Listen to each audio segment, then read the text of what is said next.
Oi, mais um PostoCast. Recebemos hoje com alegria a doutora Beatriz Guerreiro. Ela é residente em endocrinologia no Hospital das Clínicas e hoje é uma das boas especialistas em nossa cidade na área de diabetes, bem como em outras doenças paralelas a esse assunto. A gente quer dizer para ela que ela é bem-vinda. O nosso público, além da cidade de Fortaleza, é especificamente o dono de posto. Nós temos muitos donos de postos jovens, mas a grande maioria é jovem há mais tempo, assim que nem eu. Então, esse pessoal precisa muito conhecer essas doenças que acontecem constantemente, em especial a diabetes. Então, Beatriz, eu vou falar um pouco de você, talvez assim uns 10 ou 12 segundos, né? Por causa da sua idade, como você é nova, não tem muito o que dizer.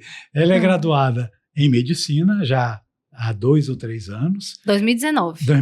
Pô, já são 5 anos. Já está graduada há 5 anos. Pela Universidade Unicristos. Está fazendo residência em endocrinologia, como eu falei no começo. Isso. E está já tendo esse trabalho no Hospital das Clínicas, onde recebem muitos pacientes nessa área. Ela é filha de médico, irmã de médico, a mãe e o marido são funcionários públicos, mas a medicina parece que já nasceu nas veias dela. Conta aí como é que foi que você resolveu ser médica. Então, Antônio José, é um prazer estar aqui no PostoCast, é um prazer conversar com todos vocês. Realmente, a minha história com a medicina, eu não sei nem dizer quando foi que começou ao certo. Já nasceu médica, né?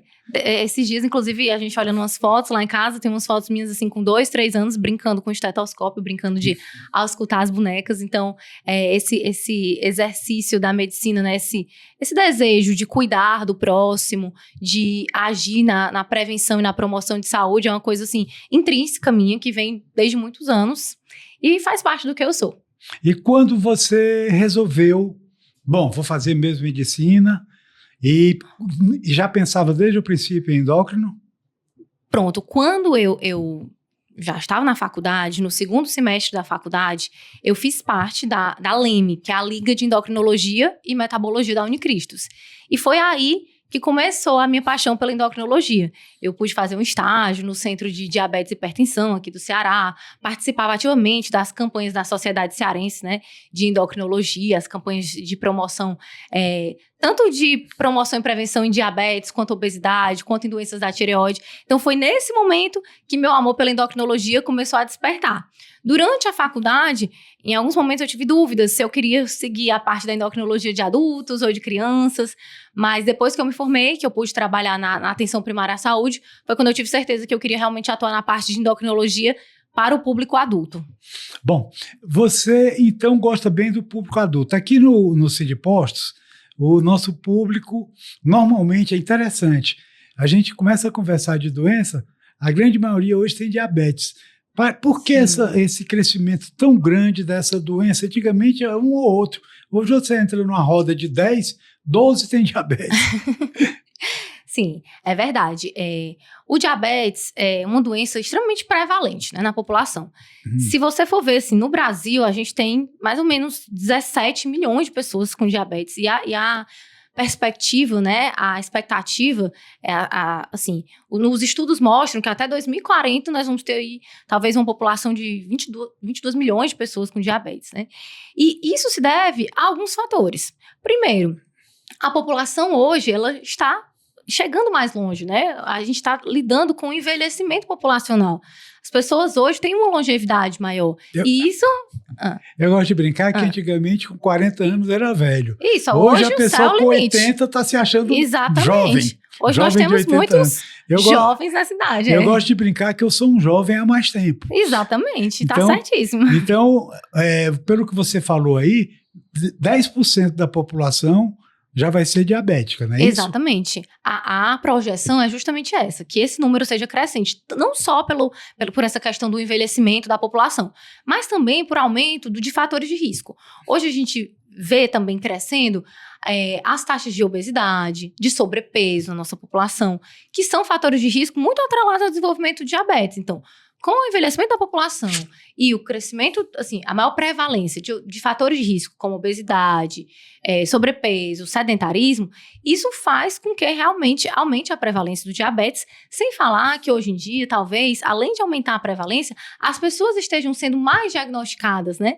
Se a gente for pegar, assim, talvez uns 20 anos atrás, o rastreio da população, o número de pessoas que faziam exames de sangue eram menores, né? Não tinha tanto, já existia, mas em menor intensidade, menor frequência, essa ação de rastrear o diabetes, de falar sobre, de fazer o que a gente está fazendo aqui hoje, né? De conversar com a população, de conscientizar a população, para ficar mais atento ao desenvolvimento não só de sinais e sintomas, mas também a estar se prevenindo, né? A tentar descobrir cedo em relação ao diabetes. Então, é uma soma de fatores. Nós temos aqui no Sindiposto, o Sindiposto Jovem. Como esse pessoal que é de uma outra geração mais nova, da sua idade, como é que ele pode se precaver para evitar a doença? Ótima pergunta. Assim, hoje o que a Sociedade Brasileira de Diabetes recomenda é que, a partir dos 35 anos de idade, todas as pessoas, né, que talvez seja a faixa etária mais parecida comigo, né, a partir dos 35 anos, todas as pessoas façam um rastreio para diabetes, pelo menos assim, se não tiver muitos fatores de risco, pelo menos a cada 3 anos, né? Mas dependendo dos fatores de risco, se for uma pessoa que tem história familiar de diabetes, se for uma mulher que tem uma história de diabetes na gestação, alguém com história de doenças cardiovasculares, sobrepeso, obesidade, alterações no colesterol, hipertensão, nesses casos com fatores de risco, a gente recomenda inclusive fazer o rastreio anual, ao invés de a cada 3 anos fazer anual. Essa é uma das formas, não de prevenir o diabetes, mas de detectar o diabetes de uma forma precoce e conseguir intervir, tanto através das modificações de estilo de vida, mas também através do tratamento farmacológico, né, o tratamento com medicações, impedindo ou tentando impedir que a doença progrida ou que cause complicações de forma mais precoce. Mas quando a gente fala de prevenir a doença em si, existem vários tipos de diabetes, né? Mas o que a gente mais conhece, os que são mais prevalentes, é o diabetes tipo 1, que é aquele diabetes que muitas vezes... Era isso que eu ia perguntar, tipo 1 e tipo 2. Exatamente. Mas antes de você entrar nisso, eu pergunto, eu ouço sempre falar, Beatriz, que é uma doença silenciosa. Então é difícil a pessoa saber que está começando a ter o problema. Ou não, estou errado? Exatamente, não. O senhor está certíssimo. Realmente é uma doença silenciosa. Muitas vezes o paciente, a pessoa, ela só vai desenvolver sintomas quando a doença já está extremamente descontrolada. Mas qual é o sintoma? Aí quais são os sintomas? Perda de peso, não intencional, ou seja, perda de peso sem estar associado a uma reeducação alimentar ou atividade física, muita sede, muita fome, indo muitas vezes ao banheiro, aumentando a frequência urinária, né? Pode ter turvação visual, alterações de visão. Algumas pessoas também têm sintomas como dormências, queimação, cãibras, mas como eu falei, isso muitas vezes acontece já num estágio onde a doença já está com controle. Você está dizendo tudo isso, eu estou lembrando do meu histórico, nunca tive nada disso no passado. Então, exatamente. Eu só fui descobrir quando eu tive um problema de coração e fiz exames, só descobri por exames. Então, por isso é que é realmente uma doença silenciosa, né? Você falou todos os sintomas e eu, que sou um portador dessa doença, não tive nenhum desses sintomas. É bem interessante. E se você for ver, muitas pessoas que são diagnosticadas com diabetes não sentem nada, não sentem absolutamente nada. E é por isso que essas ações, como o Sindiposto está desenvolvendo agora, né, fornecendo esse espaço, né, para que a gente possa conversar sobre o diabetes é tão importante. Porque as pessoas não devem esperar o processo de sintomas ou de adoecimento acontecer para cuidar da própria saúde. Então, essa parte do rastreamento ainda fica mais importante, né? Eu, por exemplo, realmente, se não fosse o problema de coração, não teria sabido tão cedo. Exatamente. Mas deixa eu, já que você falou tipo 1, tipo 2, a minha pergunta agora vai ser essa. Quais são os principais tipos e qual é a tipo 1 e qual é a tipo 2? Pronto. Existem vários tipos de diabetes, né? Vários tipos. Mas os mais prevalentes e que são mais conhecidos pela população de uma forma geral é o diabetes tipo 1 e o diabetes tipo 2, né? O diabetes tipo 1 é um tipo de diabetes que ele é ocasionado, é uma doença autoimune, né? O corpo produz anticorpos que vão agir lá num órgão que a gente tem, chamado pâncreas, que é um órgão responsável por produzir a insulina. É o pâncreas. Isso, o pâncreas. E esse tipo de diabetes tipo 1, que é um diabetes autoimune, é um diabetes que a pessoa que tem diabetes tipo 1, ela não tem uma produção de insulina numa quantidade necessária para conseguir colocar a glicose, que é o açúcar, dentro das células do sangue. Ou seja, nesses casos, obrigatoriamente, o tratamento consiste em fazer aplicações de insulina. E esse tipo, realmente não... Hoje, já existem alguns estudos para falar sobre detecção precoce, prevenção, mas o que é mais prevalente ainda do que o tipo 1 é o tipo 2, que é... Porque é o que acontece, né? Exato, é o que a maior parte da população, esses dados Eu até vou que eu até falei pro brincar senhor... com você, doutora.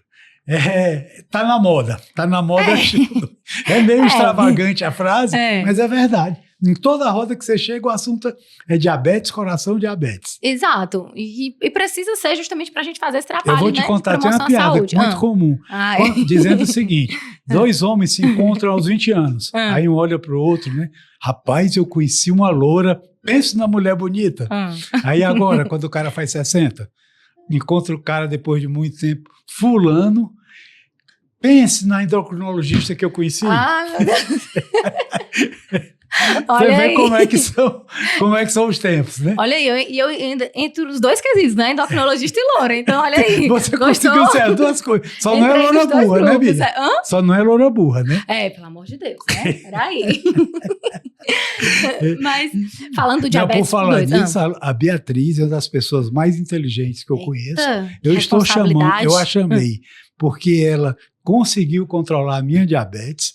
Ela mesmo é muito feliz quando lê o meu histórico, né? Melhorou bastante. Melhorei bastante. Então, embora isso seja pessoal, mas vale a pena a gente falar um pouquinho. Sim. Mas aí, Beatriz, eu pergunto, a incidência da 1 e da 2 é mais ou menos na mesma quantidade de pessoas? Não, o diabetes tipo 2 é bem mais prevalente. Né? Porque o diabetes tipo 2, ele tá muito mais associado à genética do que o tipo 1. Às vezes as pessoas pensam que o tipo 1 é mais associado à genética do que o tipo 2, assim. É criança, então já é porque tem um fator genético. Mas não, o tipo 2 é muito mais associado se você tem uma história familiar de diabetes, o tipo 2 está muito mais associado às chances dos seus familiares também terem diabetes tipo 2. Quer dizer que filho, neto, tem a tendência, se não tiver cuidado, tem que acompanhar para ver. E o que é o pré-diabetes? Pronto. E aí, só falando ainda do diabetes tipo 2, né? No diabetes tipo 2, qual é a grande diferença para o diabetes do tipo 1? É que no diabetes tipo 2, a pessoa produz insulina, mas ela tem uma resistência à ação da insulina. Ou seja, existe a insulina lá, mas ela não consegue agir colocando açúcar dentro das células, né? Ela tem dificuldade de agir. Existe, mas não entra na célula. Exato, é como se tivesse lá, mas não está funcionando. O outro não tem. Essa tem, mas não está funcionando. Então, a 2 tem e não funciona. Isso, não funciona da forma como deveria. Exatamente, mais ou menos se a gente for Mas pensar... às vezes acontece de só descobrir com 5, 6 anos de idade, né? Às vezes acontece até descobrir com 20 anos, 30 anos. A pessoa vive o tempo todinho sem insulina e não nota. Porque pode desenvolver ao longo da vida, né? Tem uma forma chamada LADA, que é justamente quando esse diabetes autoimune, imunomediado, ele se desenvolve mais tardiamente ao longo da vida, né? Beatriz... Eu vou cortar, nós vamos continuar na parte 2. Mas eu vou deixar uma pergunta para você responder na segunda parte. A diabetes tem cura? Responda só na próxima. Boa pergunta.